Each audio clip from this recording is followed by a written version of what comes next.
आईसाठी तिचं बाळ म्हणजे जीव की प्राण, अगदी प्राणाहूनही प्रिय. बाळासाठी काहीही करायला तयार असते, तीच तर आई असते.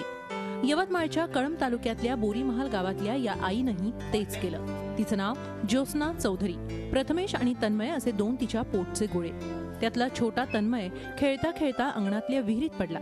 त्या माऊलीच्या काळजाचं पाणी पाणी झालं. पण पुढच्याच क्षणी पोहता येत नसतानाही जीवाची पर्वा न करता तिनं विहिरीत उडी घेतली आणि आपल्या तानुल्याचा जीव वाचवला. मला एकदम तो पडताना दिसला तर मी घाबरले आणि कसलाच विचार नाही करताना मी एक टीन काढून उडी टाकली आणि बाळाला पाण्यातून वर पोहता वगैरे काही येत नाही, पण कसं तरी मी काढलं. हे करताना ज्योत्स्ना चौधरींचा पाय फ्रॅक्चर झाला असला तरी सुदैवानं माय लेकरांना गंभीर इजा झालेली नाही.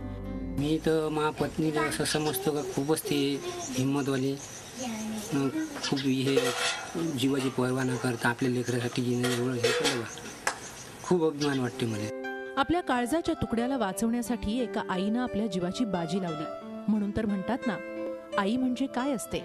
दुधाची साय असते, वासराची गाय असते आणि लेकराची माय असते. श्रीकांत राऊतसह bureau report, Zee media, Yavatmal. Zee 24 तास रहा एक पाऊल पुढे.